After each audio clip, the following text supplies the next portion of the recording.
Wilson is doing now. So, Peter, what's your reaction to the big news that Russell is going to be joining the Giants for this 2025 campaign? It's been a long 10 weeks for Giants fans waiting and watching. It went from dreams of Stafford to dreams of Rodgers to then thoughts of Jameis and to now being like, all right, it's Russ. And what version of Russ are we getting? Are we getting the version of Russ that's the first 10 weeks of last season that looked like a guy who was a Pro Bowl caliber quarterback, or the last 5 weeks where the Steelers offense faltered? Either way, it's an upgrade from last year's quarterback room. Right now, you've got Jameis Winston and Russell Wilson, two competent quarterbacks. You leave the door open if you want to draft a quarterback at 3. Now, that means that Shedeur Sanders would likely have to fall to 3. But you're not tied to drafting Shedeur Sanders. You could still get a franchise cornerstone and build brick by brick. And one of those franchise cornerstones could be Abdul Carter. It could be Travis Hunter. I will say this. There is very little sizzle or buzz around the Giants now. I mean, you're talking about something that the Maras might not be excited about, which would mean being on the 5th crew on Fox or being on the 6th crew on CBS opening week and 1 o'clock games every single week and not getting those primetime ratings, not getting everyone talking about the Giants. Russell Wilson and Jameis Winston are competent quarterbacks. They are not going to have fans buying jerseys tomorrow and saying, I need to be a part of this wave. That means it's going to be about the football and it's going to be about the draft, whether they can get the guy or not, and if they want the guy or not. You don't want to overreach for a quarterback. We saw that in so many drafts before. And I look at like the Zach Wilson draft that the Jets were a part of, and then teams were like, all right, we need Trey Lance at 3. Okay, well, we need to jump up and get. I don't think you want to be desperate for a quarterback. Russell Wilson led a team to the playoffs last year. Whether you think he was great or not, he did it. He's competent enough. It's not going to have anyone doing flips, and it might be on the New York Post front cover for one day, not 20 like the Rodgers signing would have been. But they've got their 2 quarterbacks, and they leave the door open if they want another one, too. I think here in New York City, I think there's actually a feeling of relief, as strange as it might be. And I think some of the relief is that we did not sign Rodgers. And I think there's a lot amongst the fan base that has that. The paper here is Russ here, and then Rodgers making the sad face there. I have a lot of questions, though, like a lot. First of all, is it just it's already decided, is Russell Wilson going to be the starter? His contract has bigger money, so I guess there's that. Are we sure that Russell Wilson is better than Jameis? I'm not positive. I mean, they went to head-to-head last year, and Jameis beat him on a terrible Browns team. Why would they sign both of these guys and then draft a quarterback? I think it would be unconventional to have 2 bridge guys, and then for some reason they draft Shedeur. Is Shedeur just sit at 3 for the whole season? Unconventional is the word. Strange is another one. What does it mean for Rodgers? It means he has 1 chair left. If he's starting at quarterback in season 21, it's for the Steelers, short of the Vikings making some crazy change. What does it mean for the Steelers? They have 1 viable option left, and it's Rodgers, short of them starting the season with Mason Rudolph. My takeaway and my gut, I don't think the Giants are drafting a quarterback. I think this precludes that. I think even if Shedeur is there, I think they're going to pass on him. I think Rodgers is going to be a Steeler. How did Giants fans feel today? I guess. I think there's a little relief they didn't sign Rodgers, which I never thought was going to happen. I never thought they wanted to happen. And my last question is like, is this a good day? Is this good? I have no idea. Russ is on his 3rd team in 3 years. The Steelers lost 5 games to end the season last year, most of them by double digits. Jameis is on his 3rd team in 3 years. They have an adult in the room, 1.5 if you count Jameis, but do they have a great quarterback? No. It's to pour water on it even. I don't know. I'm not celebrating. I said it when they signed Jameis on Monday. Like, the Browns have the 2nd overall pick and are desperate for a quarterback and opted not to entertain bringing back Jameis. The Steelers went to the playoffs last year and had a choice to bring back Russell Wilson and recruited and tried to sign Justin Fields, but they didn't look to do the same for Russell Wilson. So as much as I'm being the Pollyanna, it is fact that neither team that had both of these quarterbacks last year worked very hard to retain them this year, which is obviously not a great sign. And either. I don't know if Russell Wilson this year is better than Daniel Jones. I don't know if they have a better quarterback room. Listen, maybe Seth will say it's the greatest thing of all time. I doubt it. But Seth, you've kept it real all week. Your thoughts about this news? Look, Peter's sidekick. Okay, here's the deal. All right. You want to start again, Seth? Because we'll go right now. We don't have to wait. If you come over, I will go. What do you want me to say? Okay, go on. Put up the graphic. It was your graphic, Brant. I don't even know if you saw it. Today. Come on. We're just reading. Graphic? They're right there. Look at it. There. Look at your graphic. There it is. I'm just saying. Seth, did you get into the graphics? Did you go into the production room and change them? College for graphic design. Son of a bitch. That's my thing. Absolutely. You know, look, I can do it all, guys. Superstar, Hall of Fame pro wrestler. Look at me taking Kyle Brandt's job and graphic design. Can do it all. All right, so anyway, Roman Reigns' baggage handler. What do you want to say about the Giants? Yes, absolutely. Sorry. So, Russ Wilson, right? This is a guy who's been to Super Bowls. This is a guy who's played at an elite level. Like, he's not going somewhere to play second fiddle. Like, he's not going to do it. Like, they're not going to sell him on, like, hey, why don't you come here, mentor a quarterback, maybe compete for a job.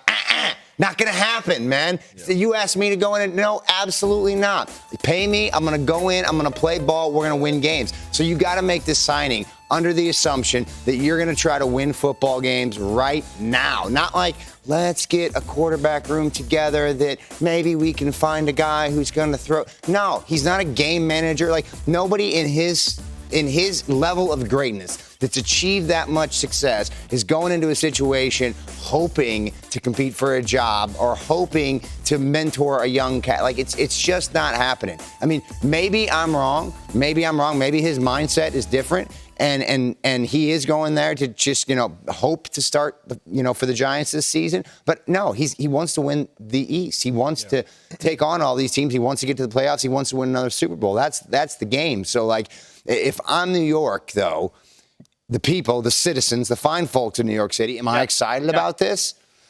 No, I say not. I say not because I don't have any faith in the Russell Wilson that I've seen over the past few seasons that gets me excited about this is the guy. He's going to be the one that was in Seattle, that he's going to just all of a sudden come back to form.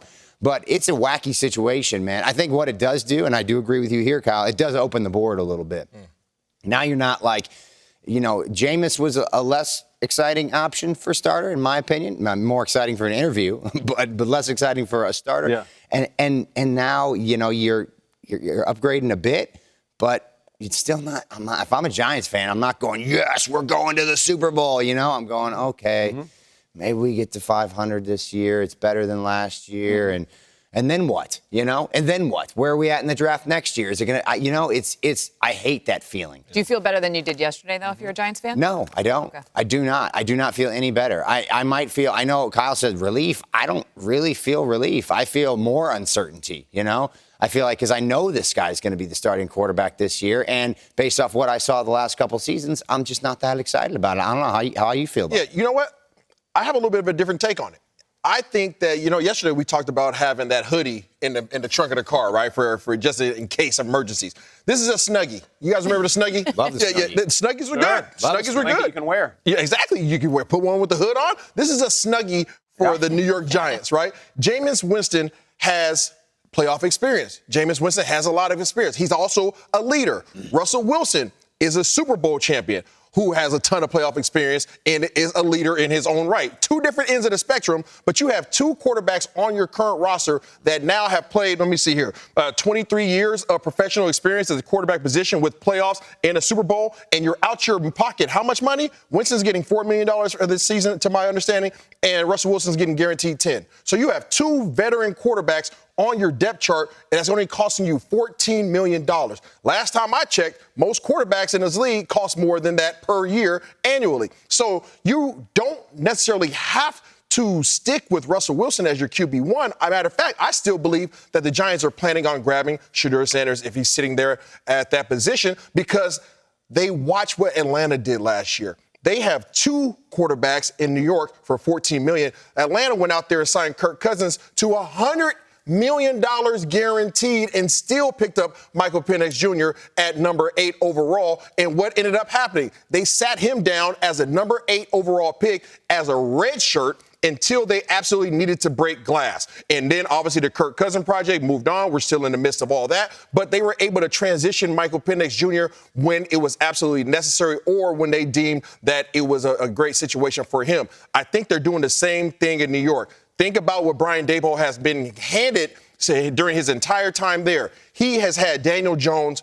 and whoever else, right? DeVito. I don't know. Seth, you might have been on the depth chart at some point in time. Yeah. He hasn't had a ton of experience at that position. So now he's in a position where we all know this is most likely his last year, his last hoorah. He said, I am going to do the complete opposite. Give me veteran quarterbacks who are leaders that I don't have to mentor, I don't have to coach. Bring those guys in a room, and I still need a young buck that can go out there and make some things happen. When he's ready, he's ready. If he's not ready, I still got Russell Wilson.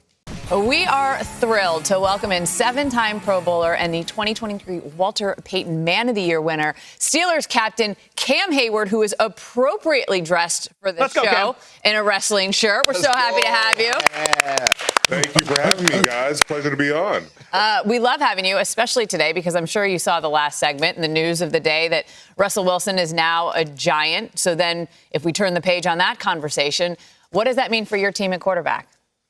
I think the options are dwindling down, but I think there's a pretty cool option that's still in play. But, I was, sad to see Russ go, but, wishing him the best. If I could play around with Russ, I would just say, now you're finally a Giant. But that's me just talking about his height. But, I think Russ brings a lot to the equation. Russ is a great player, a great motivator. I'm just going to wish him the best. It's going to be an interesting room with that quarterback room, though.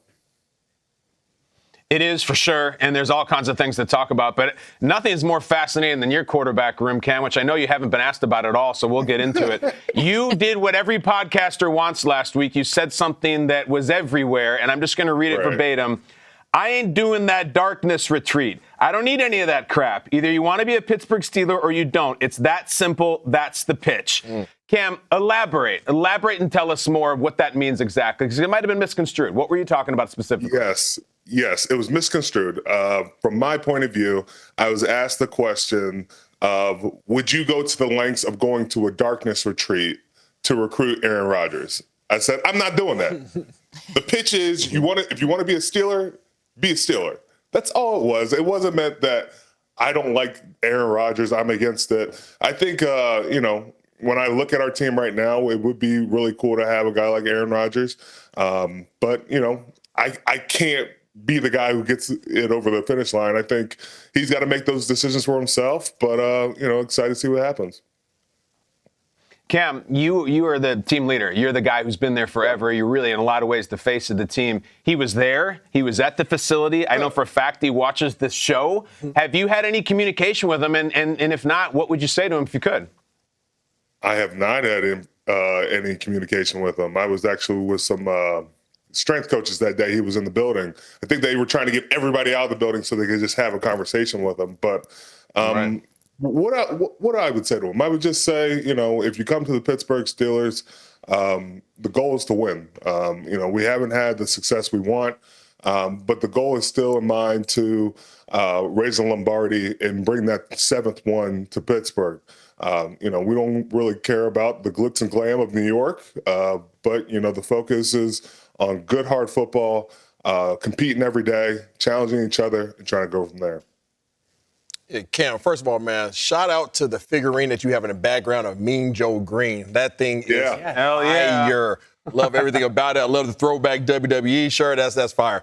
Let's get into this quarterback thing, right? Obviously, KB alluded to it there a second ago. Nobody likes being on standby flights. Everybody hates standby flights, right? But yet I feel like the Pittsburgh Steelers, your squad, is on standby right now, waiting to see who your quarterback's going to be. Do you have a deadline in your head right now as to when that needs to occur? Does it need to happen before the draft? Are you cool waiting till after draft? What is your timeline? Luckily, I'm not Mike T or Omar Khan, because that is a decision they got to make. I think when you look at that decision, you would like it to be done by the draft, but if it's not, hopefully it's done before the season. That's all I care about. I think we could have a lot of things in play, and you want to get to know your team. Wide receivers, bringing over a DK Metcalf, George Pickens, Pat Freiermuth, Connor Heyward, Jalen Warren, all these different guys. You put them together, any quarterback's going to want to create a relationship and create a bond there. So, I hope sooner rather than later.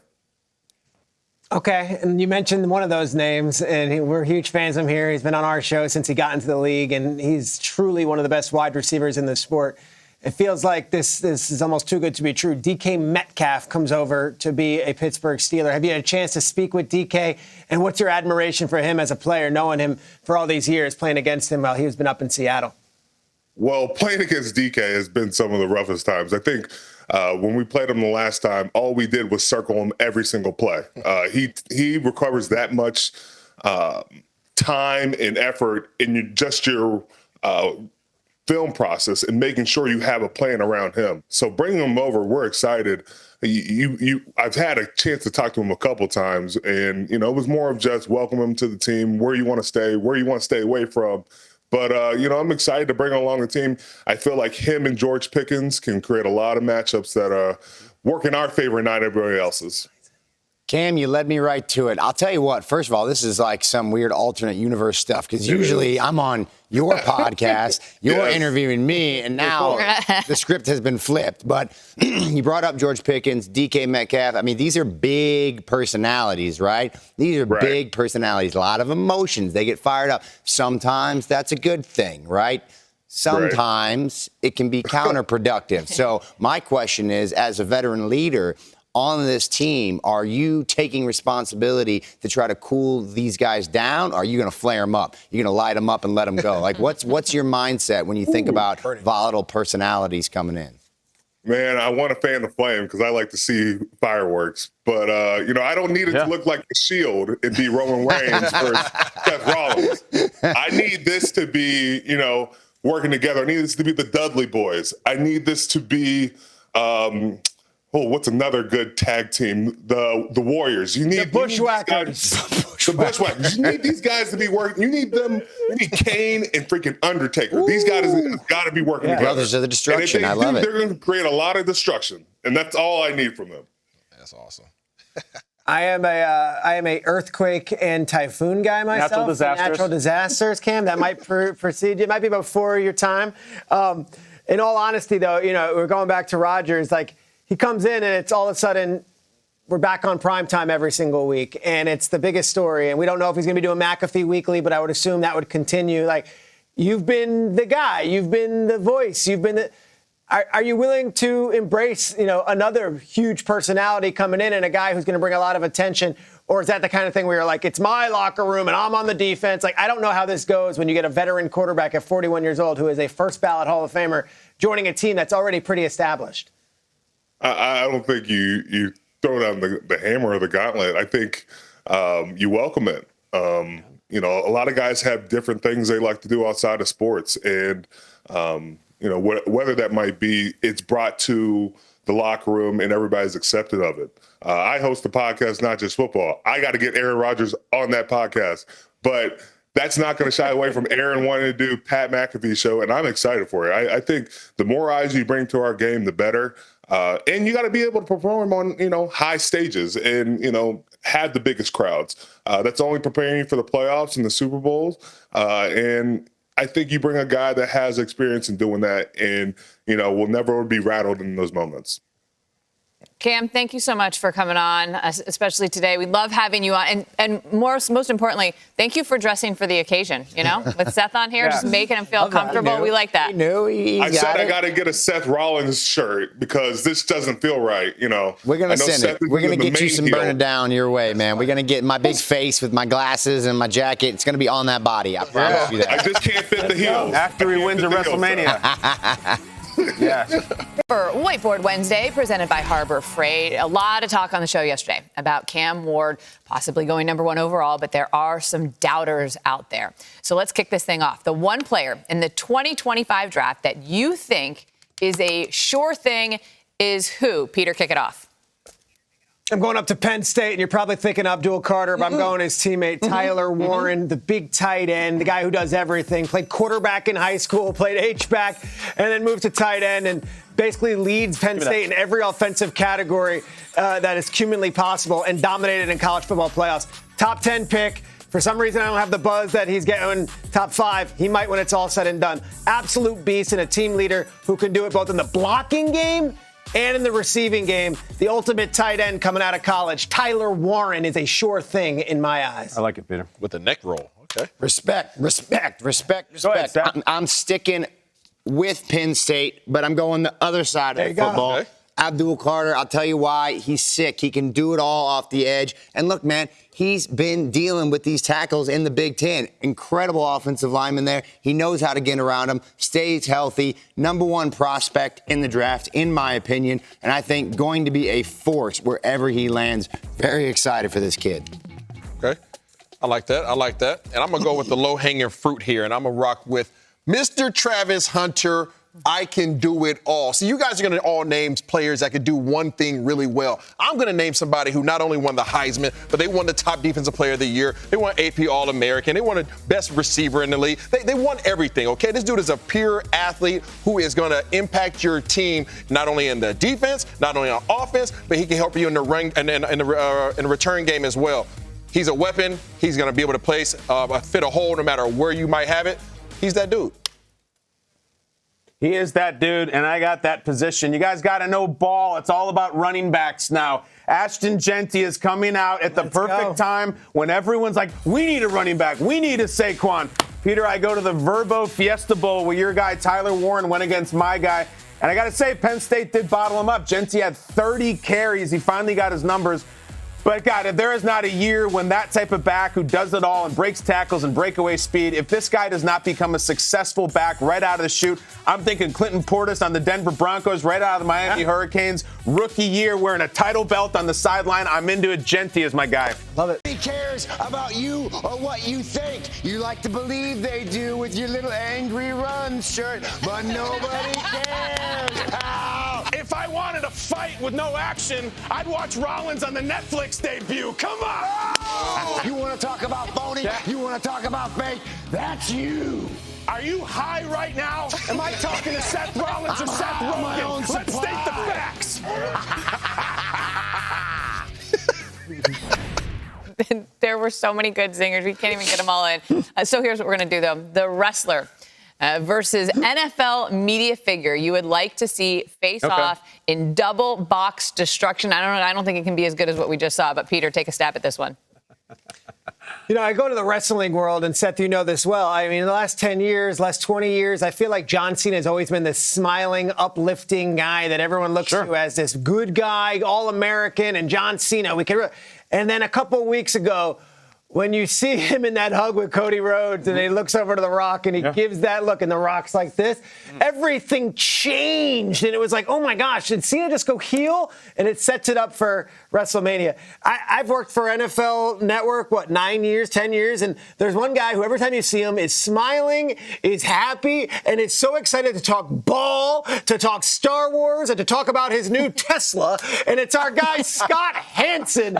I want to see both these guys go dark. Like, I want Cena, and then I want to see Hansen one day doing RedZone, and Scott Hansen just being like, you know what? This game sucks. I don't want to watch Titans-Jaguars anymore. We're not going to go to the I'm going to take a bathroom break. I'm going to go pee.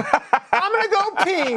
Because you know what? I don't like Jaguars-Titans right now, and I don't want to act excited about Tavondre Sweat getting a big tackle on whoever the running back was, Travis Etienne. I've never seen Scott anything than 110, happy, positive, awesome, great ambassador of the sport, and the face of NFL RedZone. I kind of want to see one where he gets that look, and you see Scott do what Cena did, and he's like, you know what? Bears-Lions right now? Yeah. This game sucks. Yeah, and Scott goes like this. Do that, Peter. Yeah, there we go. Yeah, that's me. That's it. Let's go. That's good. All right. So Isaiah, you're up, bud. Come on. Let's rock with. Come on, man. Says your name right there at the top, Isaiah. Is that your first show? Let's go. I want to rock with two guys who are both veterans at their craft. Right? You have somebody in the wrestling world who's been around forever. He's been known to take care of business. Somebody who's a great teammate, both on the air, on the media side, and somebody who's a great teammate in the ring. I'm going to go with my guy, Xavier Woods versus Maurice Jones-Drew, a.k.a. MJD. The reason why I want to see both of these guys is because they are both just the teammate guys. They're the guys that kind of sit in the background. They do their job really well, but when they're isolated, they have a lot of personality. They're both tough, right? Xavier Woods will do whatever he has to do to win in the ring. And MJD, you guys ever see what he did to Lights Out? You ever see what he did to Lights Out from the running back position? He is absolute beast as well. Yeah. I would love to see these two guys clash in the ring together. I think it would be good. High energy, low jabs from MJD. That's not an indictment on the height. No. I'll tell you what, man. Woods is a sneaky. He is sneaky. All right. You think he lures you in, but he's a sneaky smack talker. All right. I'm gonna go big. I was thinking real big on this one. All right. I'm like, what's the biggest matchup we can get? My media guy. Media. He's an NFL guy through and through, all right? But I want to go the big boss versus the big boss, the final boss. Against the commish. Roger Goodell, one-on-one, double box destruction. Because, look, Goodell, same thing. He's sneaky, but I'm telling you, he's got some hate in his heart, man. Yeah. He's got some pain in there from all the years of being run down in the media. He's got something he needs to get out, and I would love to see the final boss, my boss, board of director, The Rock, take a stab at the commish. I think I'd be very interested to see what those high-level brains would look like coming together for a clash. Very special. Could be very special. The final boss versus the boss. That's it. You know it. Okay. You know it. Can you smell what the Rodgers is cooking?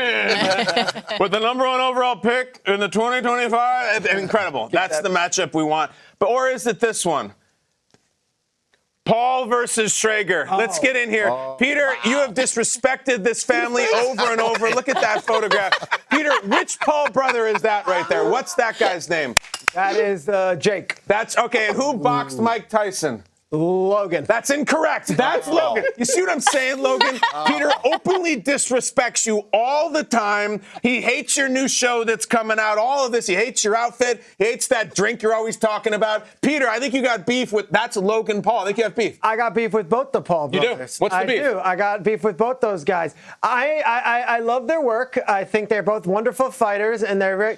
But when you come into Madison Square Garden, and you act like you're hot stuff, you're a kid from Ohio who lives in, I think, Puerto Rico, and you come over here and you show up and you talk to my town, that struck me wrong. I was with Andrew Schultz on that one. So I like seeing AJ Styles or whoever else come in and give him the business. So, Paul brothers, I respect your work, but not in this city. New York is mine. Let's go. New York is mine. Peter owns New York. The world is mine, like Biggie said. Let's go. Football. That's what we're here to talk about. American football. Was that your training day? Was that your training day bit? You think you could do this to me? All right. Okay. Yes. No. It's Pittsburgh or bust. It's Pittsburgh or bust. And look, if I'm a Steelers fan, if I'm a Bears fan, if my quarterback room looks the way the Pittsburgh Steelers quarterback room looks right now, I'll take Aaron Rodgers. I'll put him in a Chicago uniform, as blasphemous as that sounds. They got nothing. They got nobody to throw the football. If it's not Rodgers, then who's throwing the football in Pittsburgh? Who is it? Mason Rudolph. Mason Rudolph. That's exciting. No offense, Mason Rudolph, but you let Fields slip away. Yeah. You let Russ go to the Giants, okay? And you got Mason Rudolph? Sure. He can take a snap. Yeah. All right, he can hand the ball off, but he ain't winning no football games. Yeah. All right. You got to have Aaron Rodgers. So now your back's against the wall. You got to make it happen. Whatever Rodgers wants, you got to go that way. That's just you. This is it. And Rodgers, he designed it this way. Yep. He wanted it this way. I think he wanted to put the Steelers against the wall so they could give him whatever he wanted to go in there and be the guy that's going to take them. And look, it's going to be tough. Yeah. I was saying it off screen. That division is stacked. Right? The Ravens, proven commodity. If Cincinnati has like this much defense, they are going to be so difficult to deal with. They're putting up 40 points a game. You know what I'm saying? It's tough. The Browns are the Browns. We'll put the Browns over here for now, but that's a tough division. So they're gonna give him what he wants. He's gonna come in here. What Aaron Rodgers are we gonna get? We're gonna get 4-time MVP Aaron Rodgers? Mm-hmm. Or are we gonna get Aaron Rodgers that comes in, disrupts things, and they win 3 or 4 games? I don't know, but it's gonna happen. Well, Aaron Rodgers is coming out of his quiet retreat with his mask on because all he was about to do right now to the Steelers is have another heist. This dude literally sat back, let the cards kind of fall where they may, and now he has Pittsburgh in a situation where they absolutely have to sign him. And I think this was the call the entire time. I truly don't believe that he wanted to go to New York. I think he used New York as bait. When you have an opportunity to go out there and play with Pickens and Metcalf, that's where you want to go. If this is your last hoorah, give me two goons on the outside that I can throw the ball to. That's where I want to be. I want to go where I can be protected. Last year, I took care of business as much as I could without a lot of protection. So if you have an Aaron Rodgers who can still sling the rock, he is the most accurate quarterback, I don't care, that we've seen in a very long time. He can throw from all the different angles. And you give him those receivers, those weapons in Pittsburgh with a head coach that can lead like that, it can be very dangerous, and I believe that it will be very dangerous. But now Pittsburgh, like you said, their back is against the wall. Now, what may have been a $15, $20 million, conversation, the price just went up. Yeah, I mean, they're vulnerable, to their own doing. They got nothing. We're all saying the same thing. And I also say, if Rodgers shows up and plays like he did last year on a 5-12 Jets team, he's the Steelers' best quarterback in 5 years. Yep. Just that alone. That's how desperate that they've been. And yet, I look at this as for Rodgers, the guy who always is the power broker and always controls his message. Is this his third choice? I think he wanted to be on the Rams. I think he was interested in the Vikings. And now it's all right, I guess I'll go to the Steelers and jump into that horrific division, and horrific in the sense that it's going to be really, really difficult. I'm also fascinated by what you said, Peter, about, all right, so he goes to the Steelers. How is this coming out? Yeah. Because it's not going to be Ian or Tom or something. It's just not going to be that way. There's going to be something. And Peter said there's a live event that Pat's doing, and Aaron would come out. And first of all, I don't know how the Steelers fans feel about this. I don't know this would be some massive hero's welcome. We've seen this before where Devontae comes into the computer shot and everyone loses their minds and then everybody falls on their faces and it didn't work out at all. Does Rodgers have that in him to again come out like a conquering king, like Robert Downey Jr. is Dr. Doom and everyone loses their mind? I don't think it's the same deal. I don't think that he is looked at that way by a Steelers fan base who is, I love, but they are a bunch of football snobs there. They're not impressed with a lot of people who come in there and think their bleep doesn't stink. So and that's just, I know this crazy theory. If he goes on some stage and he gets introduced, I don't know what the reaction would be. Maybe it would be good in the sense because maybe it'd be a relief. Because what else is the quarterback? So remind me, Peter, they could sign Carson Wentz. He's still a free agent? Yeah. You're not going to battle in the AFC North in 2025 with Carson Wentz. Joe Flacco. No, you're not doing any of that stuff. So I'm kind of at the same point all of us are at. The chairs are taken. There's dance partners are taken. All these Fields and Daniel Jones and Russell, Stafford, they're all taken. And there's one guy there in season 21 who's a 4-time MVP who's I think wants you. It's fascinating. And the other thing on with what at this point you've met with the team, Russell Wilson's gone here. What are we waiting for now? Because it's been weeks. You've got to contemplate it. You shook the hands. You took the tour. You saw the weight room. You saw the cafeteria. Everyone else does their job. If we don't get this now, what are we waiting for? I think it's the time is now. And if we don't, it seems kind of self-indulgent. We had Cam Heyward on earlier in the show, and it was interesting. I asked, what do you make of it? He said, I didn't get to talk to him. The weight room guys kind of cleared us all out. What does that mean? Why didn't he talk to him? It's Cam Heyward. I think that's a little nothing thing, but when Russell Wilson comes and sees the Browns, the weight room guys everybody don't get out of here. Maybe they were trying to keep it quiet. And was DK there? Was Pickens there? Shouldn't everybody meet Aaron Rodgers? Well, are you courting Aaron Rodgers? Yeah. Or is he courting you? I think both. So it's maybe it's just we just want Tomlin. And I will say the McAfee event is the big night out. I'm not sure what night. I think it's next Wednesday. All right. But it's in front of Pittsburgh. It's a big thing.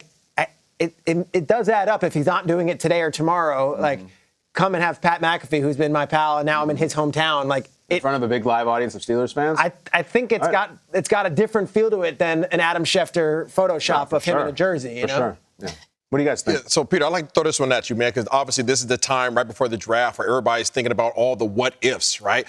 Right now, Pittsburgh has their back against the wall. I wanted to know from your perspective, what do you feel the probability is that they can do something in the draft in terms of a form of a trade at the number 21 pick? Can they do anything with that 21? Because they can't draft their next QB1 at the 21 most likely in this particular draft. Or do they potentially try to make a play at a name we haven't heard? Kirk Cousins? Maybe. The truth of the matter is this. 3 years ago, they sat at number 20. They took the only quarterback taken in the first round, Kenny Pickett. And it was like, all right, we got Kenny Pickett. He's in our building every day. He's at Pitt. We got to see him. Mike Tomlin had his eyes on him. Was very familiar with it. And they waited till 20, and it didn't work out. I cannot imagine the Steelers are trading a bounty of picks to move up to get a quarterback at 3. The Cousins thing's interesting, but it's so less exciting than having Aaron Rodgers in the building, which I think we're all kind of already predetermining is exciting and is something that we can look forward to and seeing if he can get them over the hump. Maybe I'm wrong. No, I totally agree with you. And I just wanted the general public to have an understanding of that. They are now in a position that they have to sign Aaron Rodgers. But even if you do sign Aaron Rodgers, what is your future? What is your future? I mean, you're getting most likely a one-year deal with Aaron Rodgers. I mean, he's going to be 76 years old here in a minute, and he can still ball, but the reality is he's not going to be playing for the next few years. So even if you do go get an Aaron Rodgers for this season for a transition, what is your next play in terms of your future? Good question. I think you could say the same thing about the Giants. Oh, I was going to say, I think you can say the same thing about the Giants. And Kyle, this was earlier in the show. You said something about I don't think they're getting Shador. I know you think that the Giants would go out and get him at 3, and you said that you think that they still would. And I'm with Isaiah. Kyle, I was just interested why you thought that, only because what Isaiah is saying about Aaron. I mean, I don't think the Russell deal, that's not a long-term deal. So wouldn't they still be 100% in the hunt in that situation? I just look at it's very, I think, comparable where you're signing these veteran quarterbacks for how long. That's not solving like their ultimate long-term questions there at quarterback, right, Kyle? I think if you're interested in drafting Shador, you get Jameis or you get Russ. I think to get both of them is stacking the room with 2 bridge quarterbacks, which is, I'm not saying it's stupid. It's unconventional. You don't see it a lot. My take also is that I think they're giving themselves an insurance policy. They have the 3 pick. Shador could be gone. The first 2 picks could be quarterbacks, and then if they were counting on him, they're totally screwed. If they go quarterback, and the Giants are at 3, then they just go with the 2 old guys they have in the building. They either take a great defensive player and move back. I think they're set up, but I still don't think they're going to draft Shador. I think the second they sign Russ on top of Jameis, and my gut instinct says they will not draft a quarterback. They're all faces. So, faces of the NFL, faces of the wrestling world. Isaiah, stand back. You've been so good on the show this season. Are you ready to step into the cauldron and be first one up? Come on, baby. I can put my toe in the water. Let's do it. Let's do it. All right, here is your silhouette, and here is your first clue. My college that I played at is now in the Sweet 16 of the men's NCAA tournament. All right, they're currently a Sweet 16 team. Number 2, only 3 players in NFL history have made more money over the course of their careers. And number 3, I have played quarterback for Kyle Shanahan, Kevin O'Connell, Sean McVay, and many others over the course of my NFL career. Who am I? Okay. Oh, we talked about Barry yesterday. Michigan State was in there. Quarterback. Crap. Jeff Smoker. Shanahan. Kevin O'Connell, Minnesota. Sean McVay. Don't look at me. 2-hour show, Isaiah. All right, bro, I know. I got nothing for you. I got nothing. What we got? Let's reveal the face. Let's reveal the face and see if Isaiah is aware of it. Boy, the whole time. Forgot you just teed him up. Yeah. We had Michigan State. You had Michigan State, bud. I know. I don't know where guys went to college. Oh, man. Oh, really? Oh. Tough one. Guys, this is the game. This is the game. All right, Peter, let's go. Had a lot of money. Isaiah, guess what? You get to go up again in a little bit, so just be ready. Okay. Redemption.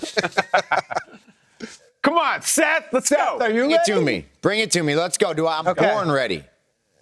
Yeah, Okay. absolutely. There's your silhouette. That helps. Here are the quizzes. I originally started off in the WCW. Gotcha. I fought in the Attitude Era. Okay. I'm the only 3-time winner of the Royal Rumble, winning in 97, 98, and 2001. You got this? Well, come on, kid. You got to be better than that. You got to have some harder clues than that. That's none other than Stone Cold Steve Austin. Yeah! Let's go! That's my boy. That's my boy, good. Steve. That's awesome. Seth, while we got you for a second, give us one Stone Cold story you might have, because we're all here for it. Oh, my God. I mean, my favorite Stone Cold story that I've ever been a part of. So Stone Cold is the reason I have a daughter. Wait, what? Yeah. All right. Flashback. In March 2020, everybody knows COVID shuts down the world, right? Yeah. First show in WWE post-COVID, post-shutdown, 316 Raw. Customary for somebody to drink with Stone Cold in the ring. At the time, hottest thing in professional wrestling, my lovely, incredible wife, the man, Becky Lynch. She happened to break open 1, 2, 3, 4 cold ones with Stone Cold at the end of Raw. And that night, she was like, you know what? I think it's time I take some time off to have a baby. Don't know if she'd have made that decision if it wasn't for Stone Cold Steve Austin. So absolutely, hell yeah, slam him back. Thanks, Steve-O, you the man. Peter, is that the answer you thought you were going to get when you You're teed going to that up? procreate because Stone Cold said so. That's Well, right, he said the sir. word raw, so we're good. All right, let's get You dog, Peter. Let's go. Let's get Sarah Walsh up here. Oh, Sarah, let's go. Come on, Sarah. Sarah, you're great. You've been awesome all week, awesome all season, awesome your entire career. Do you have what it takes to win in this segment? Probably Number not. 1, I was a Pro Bowl quarterback in my rookie season. Okay. Number 2, my brother was an NCAA tournament hero at UNC. Number 3, the NFL receiver who's caught my most passes in my career is someone named Demario Douglas. Who am I? The NCAA ones are like Isaiah and I are tanking on these. Pro Bowl quarterback my rookie season. I don't know. I'm gonna just take it. I'm just gonna make up a. It's not C.J. Stroud. I'm just trying to think of some Pro Bowl quarterback rookie season. Did he dabble in childhood modeling, Peter? He did dabble in Is that right? childhood, yes. Okay. I have no idea. Not that one. Oh, really? Yeah. All right, she doesn't know. Who is it? I don't know. That's a good guess. Same team, though. I guess Mac Jones. Kyle was thinking Mac Jones. It's actually this guy. Show his face. Oh, Drake May. Oh, look at that. Drake Weird. May. Drake May has 3 brothers. The oldest brother in 2017 hit a game-winning shot to advance UNC in the NCAA tournament. Drake May is a Pro Bowl quarterback, and Pop Douglas, his receiver for the Patriots. Drake May was the right answer. Sarah, we're going to get back to you as well. It's Kyle's turn. Kyle's turn. That's tough, Kyle. boy. I think that's what I was like. That sneak under. Pro Bowl threw me off. That ain't happening for us either. My wife will be having a whispering angel with someone else, not a beer with Stone Cold. I promise you that. Kyle, here are Yes. your clues. You ready, bud? Yeah, I'm Let's get ready. into Go, it come on. here. All right. First one. I'm not going to look. I was a 2-time NCAA Division I heavyweight champion at Clarion University of Pennsylvania. He's a wrestler? College wrestler. Okay. Wrestling Observer named me the Wrestler of the Decade for the 2000s. And the last one. I won my 3rd WWE championship at Armageddon in 2002 by defeating Big Show. Is it Kurt Angle? Show the picture. Show the dang picture. Wow. Hey! Let's go. Oh, I love that. It's true. It's true. It's damn I true. just saw the college pedigree, and I'm like, that's got to be Angle. I didn't even go to the Olympics. No. I didn't even go to the World Seth, Championship. tell us about Kurt Angle. What do you think? Give us some Kurt Angle, Seth. Oh, Kurt, man, dude, the greatest of all time. I mean, one of his story. I mean, he won an Olympic gold medal, and he'll tell you this with a broken freaking neck. I mean, unreal. And the training that he went through to do that. And then when he came into WWE, he started in ECW, Paul Heyman's ECW in Philadelphia, and he thought wrestling was real. he didn't understand. He didn't understand the game. I think like one of the first things he saw was like Sandman, who's this ECW legend, like getting crucified or something. And he was so like, what is happening? What have I gotten myself into? Kurt's a wild man. He's one of the greatest. I love Kurt. Love him. That's awesome. Great. So good. I love your story, Seth. Isaiah, you're up next, dude. Let's go. Stand back. Let's go. No, I'm trying. Come on. You got this. Dude, you're having fun. This is what it's all about. Go. Number one, I played on the Falcons in the NFL before becoming a wrestling legend. You got this. I was a WCW superstar before making the move to the WWE. Number three, my two signature moves were the spear and the jackhammer. Okay, yeah, I got that. Brock Lesnar. Oh, God, no. No. What? No. What are you talking about? What is happening? No. That was the easiest one I've ever seen. No. God bless. Reveal the face. no. Reveal who we got here. Goldberg. Brock Lesnar did play for the Minnesota Vikings. The Vikings. I didn't know that. I can't believe I didn't know he played in the league. Yes, Goldberg played in the league. Break my heart. Good guess, though. Lesnar was an NFL player, too. Isaiah, we're going to get you back on. Same moves. Isaiah, we'll get you a redemption. I think Isaiah has the same tattoo that Goldberg has, even. Something like there. it. Something like it's in there. God. Seth, you're up next. We got to run through the. All right, let's go. Let's go. All right, let's go. Don't make him feel so bad. Jeez. Number one. I am a Super Bowl MVP quarterback who is currently still a free agent. Number two, I've won the NFL's Comeback Player of the Year award. And number three, over the course of my career, I've completed passes to Derek Mason, to Garrett Wilson, and to Alec Pierce. That spans a lot of different generations. Who am I?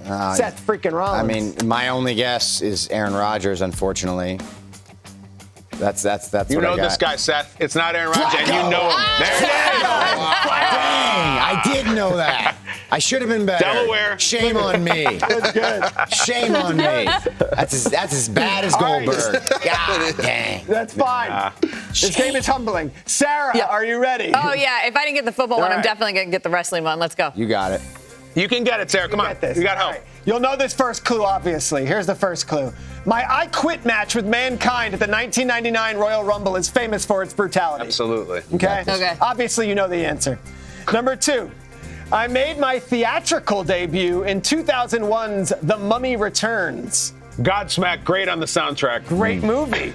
In 2007, I donated to my college alma mater to support the renovation of its football facility. So much so that the locker room is named after him right now. Hey, Peter, can I ask you a question of this?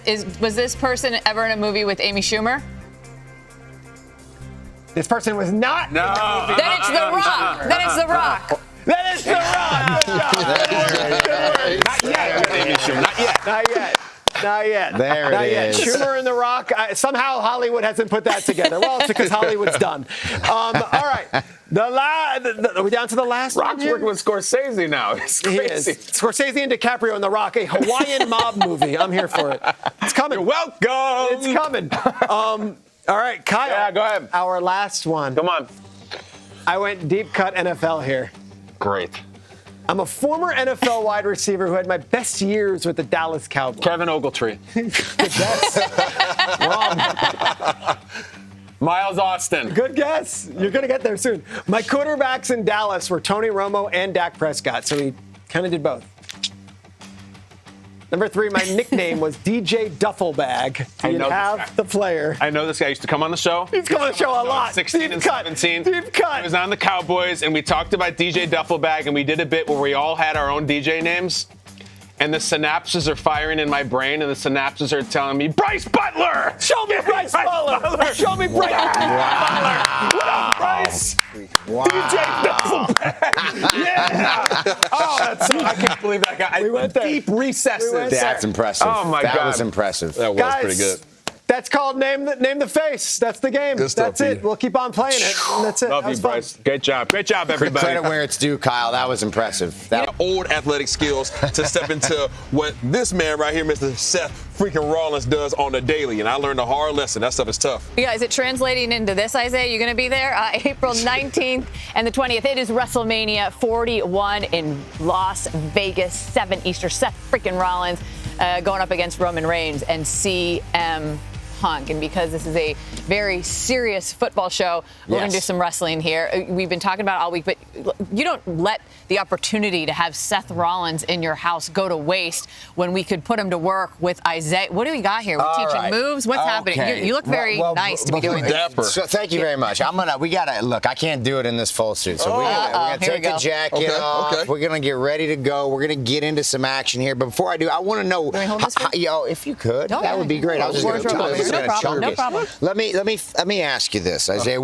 How was it when you were in there? What was the training like compared to what you used to say at a combine or training for the NFL season? How was it different? What did it feel like for you? Completely different. I think they did everything that they possibly could to make us quit. We had to run the ropes.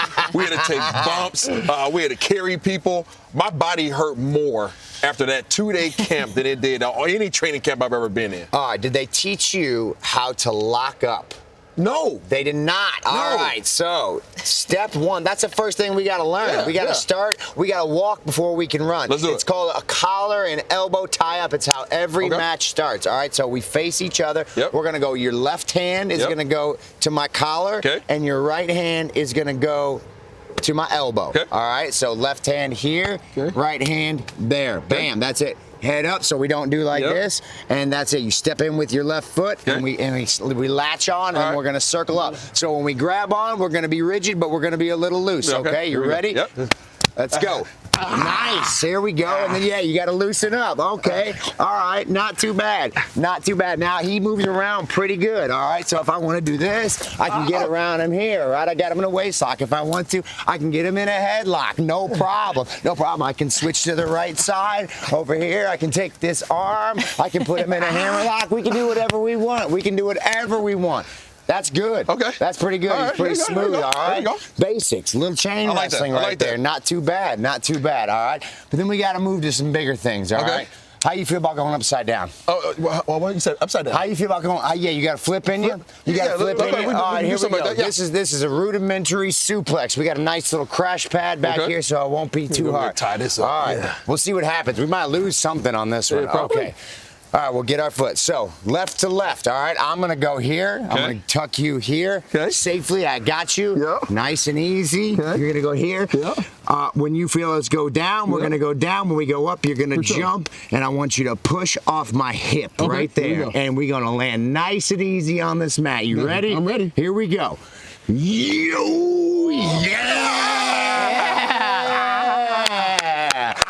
My man, he's got it. No, come on. You ain't that old, dog. We're good. All right. Now, last but certainly not least, before I get out of breath here, everybody needs a good finishing move, all right? I got a couple. I got a stomp. I got a pedigree. I come off the top rope occasionally with a Phoenix splash. I ain't doing none of that today, all right? What I'm going to need from you. I need you to stand right here. All right. Face this way. Now, look. Just be prepared, okay? Because some finishing moves take a lot of preparation. Some come out of nowhere like an RKO.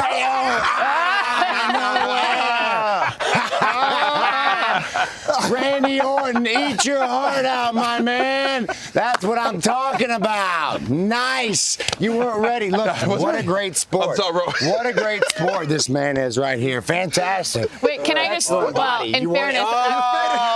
Look at that fit, dog. In fairness, it's cold out here, so thank you. As I'm watching you guys. It's nice out here. That was good. He's got some natural instincts, man. You got some natural instincts. People at home don't know this. Nothing was rehearsed. No, nothing was rehearsed. That's how prepared we are. So as I'm sitting here watching you guys do this, I'm like, oh my God, Isaiah has no idea what's happening. I don't know what's happening. Like, that's incredibly Impressive. But that's wrestling, man. That's part of the vibe. Yeah, you know what I'm saying? Sometimes there's just some unpredictability. And then the cool thing about what we do, the art of what we do is, yes, we talk about some things. Yes, there's some planning that goes into it. But, man, when you're feeling it out there, when you're in the ring and you're in the moment, you don't know what the people are going to want. You don't know what they're going to want. You could be in Alabama. You could be in Kentucky, but you could be in Tokyo. You could be in South America. All crowds are different, all right? Yeah. You gotta feel what your people want. What this crowd wants, I feel like, is one more suplex. Oh, yeah. That's what you want. One more suplex. Let's go. Yeah, Except I think you want to.